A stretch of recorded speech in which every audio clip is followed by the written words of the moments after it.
आज सावन का सोमवार है और शिव जी की उपासना है, तो आप सभी को पहले सावन की हार्दिक शुभकामनाएं। चलते हैं, आज हम गेहूं के कुछ आयुर्वेदिक प्रयोग आप लोगों को मैं बताऊंगा, जिससे कि आपको अच्छी तरह से लाभान्वित हो सके। ऐसे गेहूं के अंकुर में विटामिन ई की मात्रा सबसे ज़्यादा होती है, और इसके जो दाने होते हैं, गेहूं दाने, इसमें प्रोटीन, कैल्शियम, फास्फोरस, लोहा, सोडियम और पोटेशियम खनिज तत्व पाए जाते हैं। और यह मधुर होता है, स्निग्ध होता है, गुरु कफवर्धक भी होता है, रुचिकारक, और जो गर्म प्रकृति को होते हैं अधिकतर इसको खाया जाए तो गर्मी होता है जिसको, इसलिए इसको खाने में कोई भी परेशानी नहीं होती। और गेहूं की रोटी पूरा भारतवर्ष में खाया जाता है और बनाया जाता है। चलते हैं, हम कुछ इसकी औषधि प्रयोग आप लोगों को बताते हैं। सबसे पहले कैंसर रोग में आप गेहूं के छोटे छोटे पौधे होते हैं उसका रस निकाल लीजिए, और उस रस में गिलोय का रस मिला करके नीम पत्ता का रस मिला दीजिए, उसमें तुलसी पत्ता का रस मिलाकर पीने से ऐसा भी आपका शरीर में कैंसर रोग हो गया हो, प्रमेह रोग हो गया हो, बुखार हो गया हो, उसको पूर्ण रूप से ठीक करता है। पेट की जो कीड़े वीड़े होते हैं उसको भी यह ठीक करता है।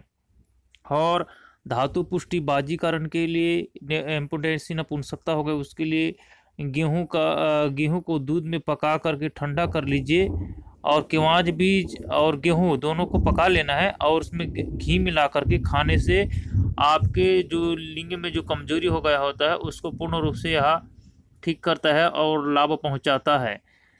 और इसकी मैं कुछ औषधियाँ बताता हूँ।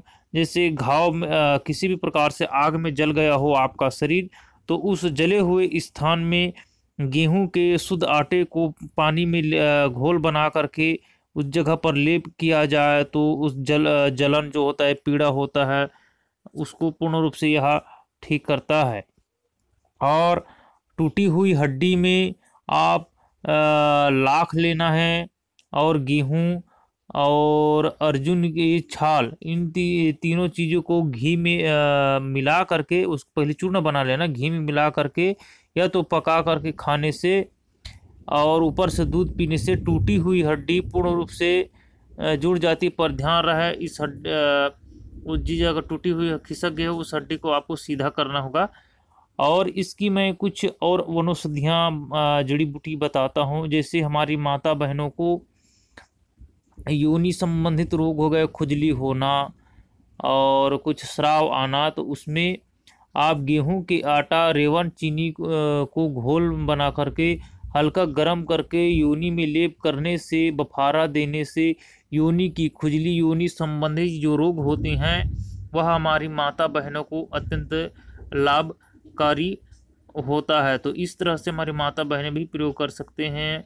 और गेहूं के आटा से हम कई प्रकार के भारतीय व्यंजन बनाते हैं, बेल कर, तो उसी तरह जैसे आप इस तरह देख रहे हो, इसी तरह से बेल करके आप कटिंग करके भी, चाकू आदि से भी आप इसको कई प्रकार के व्यंजन के रूप में इसको प्रयोग करते हैं। इस तरह से आप प्रयोग करने से लाभ होता है। और इसकी रोटी खाने से दिन में ज़्यादा भूख नहीं लगता, ये हमारा अनुभूत है। और जैसे खांसी में भी इसको पानी में पका करके गेहूं को, उसमें सेंधा नमक मिला करके पीने से खांसी को मिटाती है। और इसकी कई प्रकार के व्यंजन बनाकर लोग खाते हैं। तो इस तरह से इसका रोटी बनाकर खाने से जो मंदाग्नि है, जिसका पाचन क्रिया सही नहीं होता, उसका पाचन क्रिया भी सही होता है। तो आप गेहूं की रोटी बना करके आप खा करके आप पूर्ण रूप से लाभ ले सकते हो। तो आप फ्रिज व्रिज आदि जैसे कई प्रकार के केमिकल युक्त मशीनों में पका करके आप ना खाएं, क्योंकि आग में ही पका कर जो खाया जाता है। राजस्थान के तरफ गेहूं का बाटी बनाकर भी खाते हैं, जिस तरह से अभी बना रहा है उसी तरह से, तो आप बाटी बनाकर भी खा सकते हैं दाल रोटी के साथ।